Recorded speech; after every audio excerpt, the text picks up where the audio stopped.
সামনে হাজির হলাম। আজকের মূল ইন্টারেস্টিং ব্লগটা কি হচ্ছে জানেন? আজকে মূল ইন্টারেস্টিং ব্লগটা হচ্ছে আমি আজকে একটা বই পড়বো। হ্যাঁ, ওই বইটা পড়বো এবং আপনাদের মাঝেও আপনাদের মাঝে পড়বো আর কি। তো কোন বইটা পড়বো একটু জানান তো। শিপ খেরা নাকি হচ্ছে ডলারের খাওয়া নাকি হচ্ছে আমার একটা প্রিয় বই ছিল, ওইটা হচ্ছে নাই আপাতত। তার বাই দায় আমরা হচ্ছে এই বইটা পড়তে পারি। হ্যাঁ, তুমিও জিতবে। মানে একটা সুন্দর একটা কথা লিখছে যে বিজয়ীরা, দেখেন এই লেখাটা একটা পড়ে শোনাই যে লিখেছে, বিজয়ীরা ভিন্ন ধরনের কাজ করে না, তারা একই কাজ ভিন্নভাবে করে। কি বলছে? বিজয়ীরা বিজয়ীরা ভিন্ন ধরনের কাজ করে না, মানে ভিন্ন ধরনের কাজ করে না, একই কাজ ভিন্নভাবে করে। সো এটার মানে যদি গভীরভাবে চিন্তা করতে চান তাহলে অনেক হিস্টোরি আছে এটার পিছনে। সো এটার পিছনে আমরা না যাই, আমরা পড়বো আজকে মূল এই যে এই বইটা পড়বো। প্রথমে ট্রিম ভিডিও করতেছি 20 মিনিট, 1 মিনিট। তো ভিডিও বানাতে চ্যানেল দিয়ে দিমনি, এত পাগল হয়েছিস কে? তো আইতাছি তারা। তো তুমিও জিতবে লিখেছেন, বিভিন্ন ধরনের কাজ করে না, তারা একই কাজ বিভিন্নভাবে করে। আচ্ছা, একটা ড্রিম করে আসতেছি, ওয়েট। আমার কাছে আগের একটা ড্রিম আছে। মুখ বন্ধ। সাফল্যের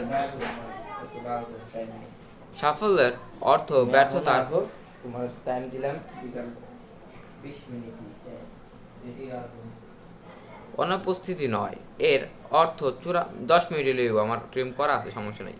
একটা, এর অর্থ চূড়ান্ত লক্ষ্যের সিদ্ধান্ত, এর অর্থ যুদ্ধ জয়লাভ প্রত্যেকটি লড়াই নয়। আপনারা অনেক ব্যক্তির সঙ্গে সাক্ষাৎ হয়েছে যারা আক্ষরিক অর্থে সারা জীবনে ধরে পথভ্রষ্ট হয়েছে বা উদ্দেশ্যহীনভাবে ঘুরে বেরিয়েছে। হ্যাঁ, কথার মানেগুলো কিন্তু একটু বুঝবেন। হ্যাঁ গাইস, এই যে পড়তেছি আমরা এখানে। সো কথার মানে একবার গভীরভাবে চিন্তা করবেন এবং মনোযোগ সহকারে শুনবেন। আমি যথেষ্ট লাউডলি কথা বলার চেষ্টা করতেছি। সো এই উদ্দেশ্য ঘুরে বেরিয়েছেন, তারা স্বাভাবিকভাবে তাদের ভাগ্য যা আছে তাই মেনে নিয়েছে। মানে কী বলেছে যে তাদের ভাগ্যে যা লেখা আছে তা নিয়ে মেনে নিয়েছে তারা। ভাগ্য তা কেউ বলতে পারে না। হ্যাঁ, সবই আল্লাহর সৃষ্টি বা আল্লাহর জানা, এছাড়া কেউ জানে না। তো এদের মধ্যে কয়েকজন আকস্মিকভাবে সাফল্যমণ্ডিত হলেও বেশিরভাগ সারা জীবন ধরে হতাশায় ভুগছে ও অসুখী থেকে গেছে। এই বই তাদের জন্য নয়, ঠিক আছে? যার সুখ নাই, তাদের না আছে একান্তভাবে নিজেদের নিয়োজিত করার দৃঢ় সংকল্পনা বা কর্মপ্রচেষ্টা, যা অভীষ্ট লাভের জন্য অবশ্যই প্রয়োজন।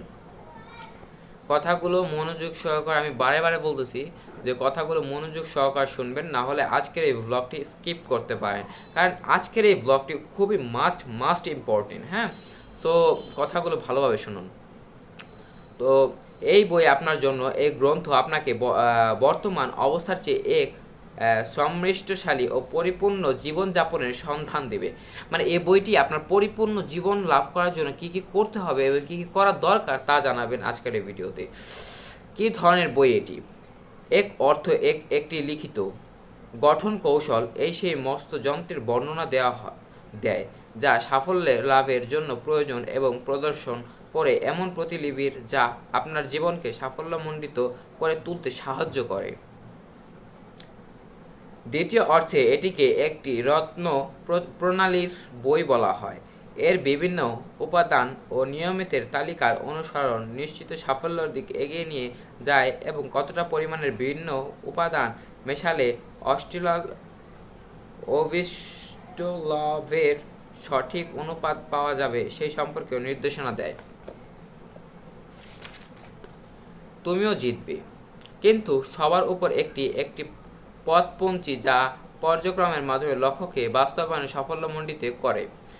আর মূলত ইন্টারেস্টিং বিষয়টা এখানে কী বোঝানো হয়েছে যে তোমার লক্ষ্য ঠিক রাখতে হবে। যেমন ধরা যাক যে তুমি সায়েন্স নিয়ে পড়তেছো, তোমার অনেক হওয়ার ইচ্ছা হচ্ছে ডাক্তার বা ইঞ্জিনিয়ার। যেমন ধরো যে একজনের ডাক্তার হতে ইচ্ছা, আবার একজনের ইঞ্জিনিয়ার হওয়ার ইচ্ছা। এই বইটি, হ্যাঁ, মানে এই বইটির মূল ইন্টারেস্টিং বিষয়টা জানাতে চাচ্ছি। তো এখন হচ্ছে তোমার লক্ষ্য রাখতে হবে। মানে লক্ষ্যটা কি? এই যে বললাম যে একজন ডাক্তার হওয়ার ইচ্ছা, একজন হচ্ছে ইঞ্জিনিয়ার হওয়ার ইচ্ছা। যদি আপনার কোনো লক্ষ্যই না থাকে যে কোনো কী হবেন, তাহলে আপনি কিছু করতে পারবেন না। আর যদি লক্ষ্য থাকে তাহলে অবশ্যই অবশ্যই লক্ষ্যে পৌঁছাতে পারবেন চেষ্টা করলে। এমনকি বিল গেটস একটা কথা বলছিলেন যে তুমি যদি গরিব হয়ে জন্মাও তা সেটা তোমার দোষ না, কিন্তু তুমি যদি গরিব হয়ে মারা যাও তাহলে সেটা তোমার দোষ। হ্যাঁ, এটা হচ্ছে মোর ইন্টারেস্টিং বিষয়। মাকে আমার সামনে আইসো না, যেম না সামনেই থাকো। সো তোমার লক্ষ্য ঠিক রাখতে হবে, কিন্তু তুমিও পারবে। পৃথিবীর এমন কেউ নাই যে জিনিসটা, মানে পৃথিবীর মানুষ দ্বারা সবই সম্ভব গাইস, সবই সম্ভব বন্ধুরা। সো এখানে বলতেছে যে তোমার লক্ষ্য ঠিক রাখো, তুমি ওইটাতে পৌঁছাতে পারবে, মানুষটারে সবই পারে। কেমন করে বইটি পড়তে হবে? এই গ্রন্থ আপনাকে নতুন লক্ষ্য নিয়ে সাহায্য করবে, নতুন চিন্তার উদ্দেশ্য উন্নীত করবে এবং নিজের ভবিষ্যৎ সম্পর্কে নতুন ধারণা সৃষ্টি করবে। গ্রন্থটিকে শিরোনামের মতোই আপনার সমস্ত জীবনের সাফল্যকে নিশ্চিত করতে সক্ষম হবে। কিন্তু বইটির বিষয়টি একবার ভাবে চোখ বুলিয়ে নিলেই কিংবা একেবারেই সমস্তটা গলন্ধকরণ করা ঠিক হবে না। একটি করে অধ্যায় একেবারে ধীরে ধীরে ও মনোযোগ সহকারে পড়া উচিত। পরবর্তীতে অধ্যায় তখনই মানে এগুলো ধীরে ধীরে পড়বেন, বুঝে পড়বেন উচিত, তখন পূর্বে অধ্যায়ে সমস্ত কিছু নিশ্চিতভাবে মধ্যগম্য হয়ে যায়। বইটি একটি অনুশীলন বই হিসেবে ব্যবহৃত করুন। বইটি পড়ার সময় যে শব্দ, বাক্য, ক্যামেরার সামনে শোনা চাপো, কিংবা অনুচ্ছেদ গুরুত্বপূর্ণ বা নিজের লক্ষ্য প্রযোজ্য সঙ্গে বা সহকর্মীর সঙ্গে বা কোনো আন্তর্গ বন্ধুর সঙ্গে আলোচনা করতে পারেন। তৃতীয় মতামত আপনাদের পক্ষে সুবিধাজনক হবে। কার্য পরিকল্পনা শুরু করা এই গ্রন্থের একটি বিশেষ উদ্দেশ্য হলো আপনার আস্তে তুই বল কথা বলে, সরি গাইস, মানে আশেপাশে খুব নয়েজ। নিম্নলিখিত 3 রকম ধারণে উপনীত হয়ে যায়। আপনি কি অর্জন করতে চান? কিভাবে?